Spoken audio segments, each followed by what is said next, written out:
So David and I recently got married. Some of you may know him from previous videos, and I just thought I would answer some of your questions. So I asked over on my Instagram and here, what did you want to know? So starting with the Dexcom front, a lot of people or brides I've watched on YouTube at least, I can see they share their values with like one of their bridesmaids or a family member, and that member sort of takes ownership of their diabetes over the day. They watch their values and alert them if they're going low or high or anything like that.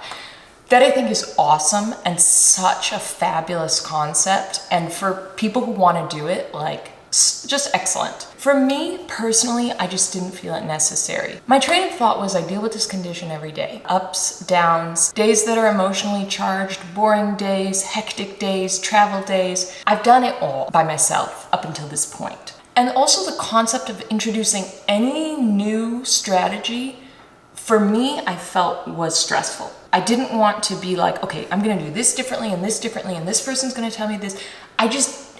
That actually was gonna add to my stress rather than remove it. The overall feeling in my head was like, trust yourself.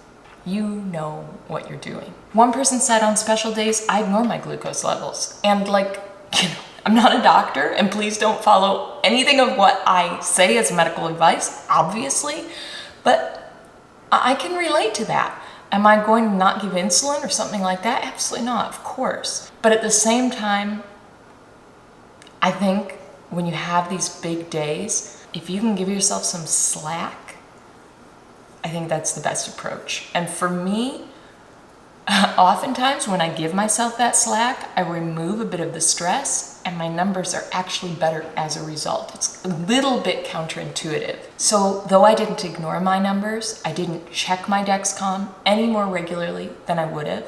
I didn't obsess about being in a certain tight range. The only goal for me was to be in a range where I feel present and comfortable and not ill. Of course. You know, sometimes if you're having continuous lows or you're staying up high for so long, I'm exhausted. And I didn't want to be in those realms, but I also didn't want to be obsessing over things, microbolusing, correcting.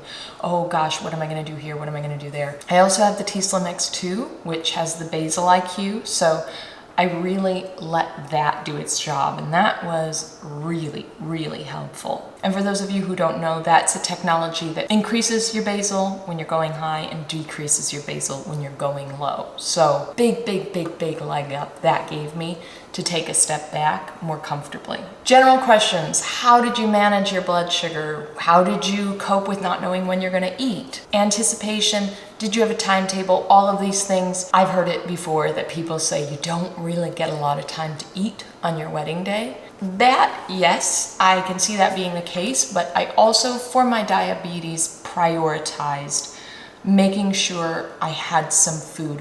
Mostly little bits throughout the day, like especially when getting ready, and mostly lower carb items. This was not some big thing I planned. I just know, okay, if I'm eating lower carb, there's less insulin I'm giving board, less instance for potential lows or potential super highs. It was just gonna make my life a little easier. In the morning, I had a frittata that my gorgeous bridesmaid Betsy brought. I had coffee with unsweetened almond milk, which I brought from home because I knew everybody was gonna be bringing like fancy drinks and whatnot to share, and that was like, I love it. But I knew that was gonna have more of an impact on my blood sugar than I would have liked. So I made a coffee with unsweetened almond milk at home. And yeah, this is just a personal one, but for me, the concept of like mimosas and the champagne throughout the day is so lovely. But instead of having like a full glass or two, I would have like a little sip.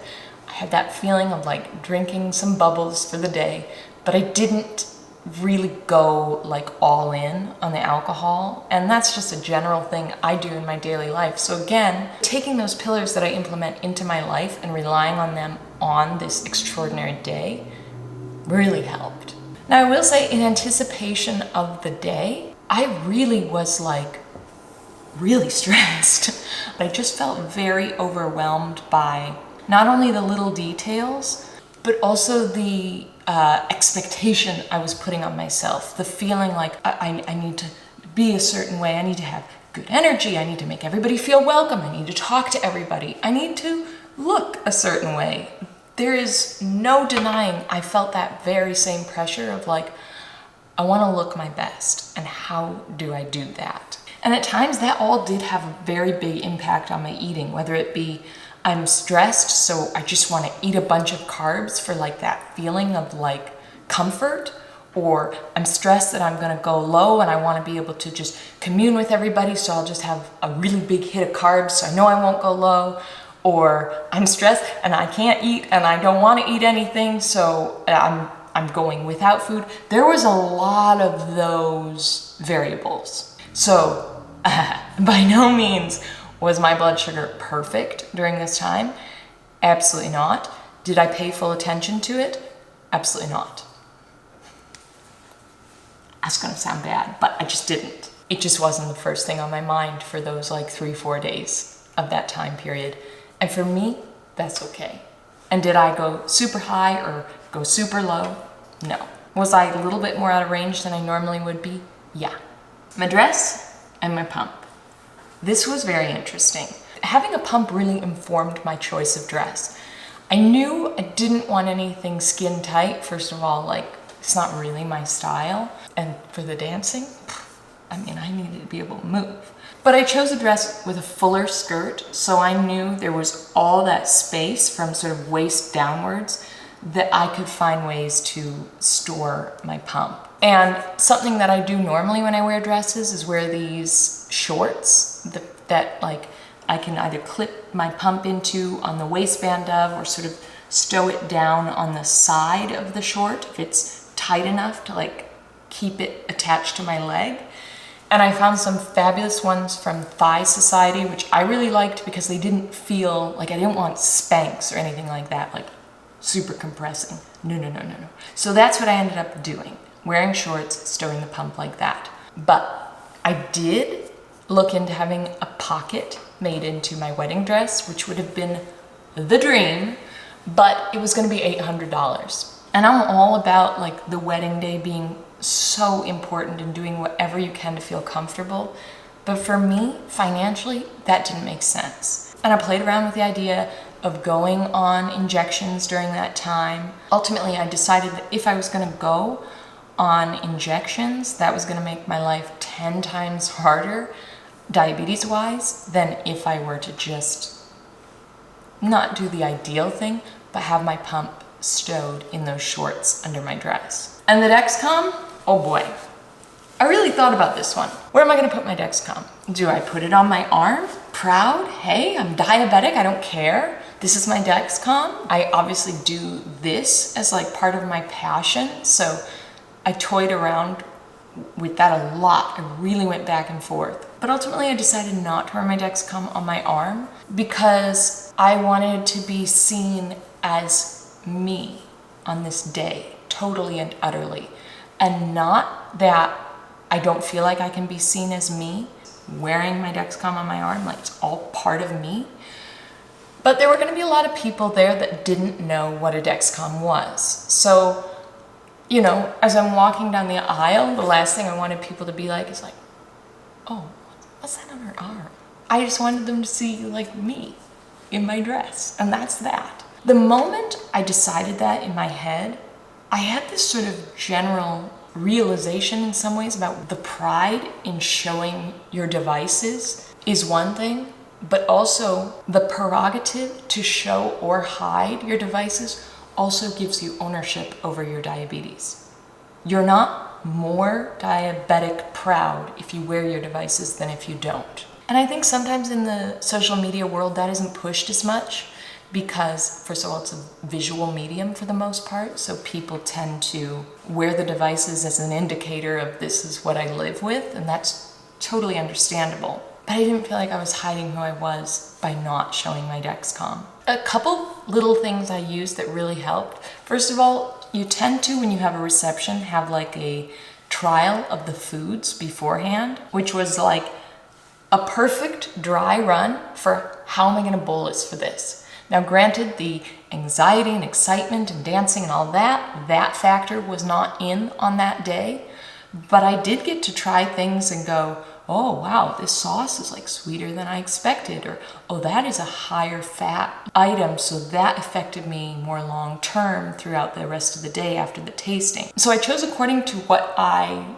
found tasty and was most straightforward to bolus for. For me, that was our veggie option. Can't even remember what it was now. I think it was like some like lasagna with like zucchini or something like that. Can't even remember.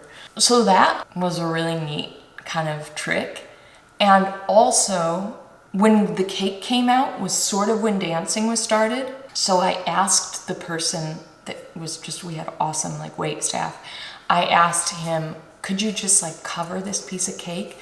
And that way I could go and have little bits throughout the night while dancing to keep my blood sugars stable. That was just something that worked really well for me. And I know a lot of people don't feel like they can like slip away to grab a bite or two. For us, the table was like right there on the dance floor. So I could just be like, hey, I'm going over, take a bite, go back to dancing. That worked really well for me. And because of this whole thing of you don't tend to get time to eat, which I do understand that, I asked them to do the same thing with my dinner. So rather than dinner time passing and my never being able to access my meal, I had it stay there a lot longer than other people's meals stayed on the table so that I could gain access to it when I could. And something that also worked really well in our favor was we had speeches throughout the dinner. So that tended to keep everybody sat down and sort of focusing on the speaker. That also gave David and I and our whole wedding party time to consume the meal throughout those speeches.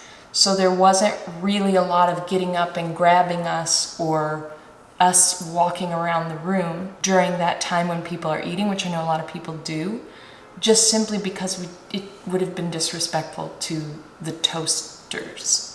The brave little toasters. Any other questions, leave me comments down below. I think the biggest advice, which, you know, nobody asked for, but here we go.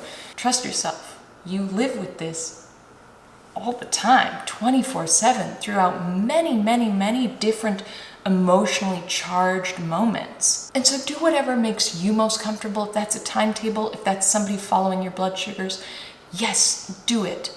But also, don't think that because that's what other people do, you have to do that, or that's what's necessary. Trust yourself, listen to what is going to make you feel most comfortable, and try not to be too hard on yourself if things go out of whack, because like it's a once in a lifetime deal. I hope you guys are having a wonderful day wherever you are in this world. I wish you great blood sugars, straight CGM lines, fabulous wedding or emotionally charged day, blood sugars and whatnot. But most of all, I wish you a happy, healthy mind with it all. Thank you guys for watching. See you next time.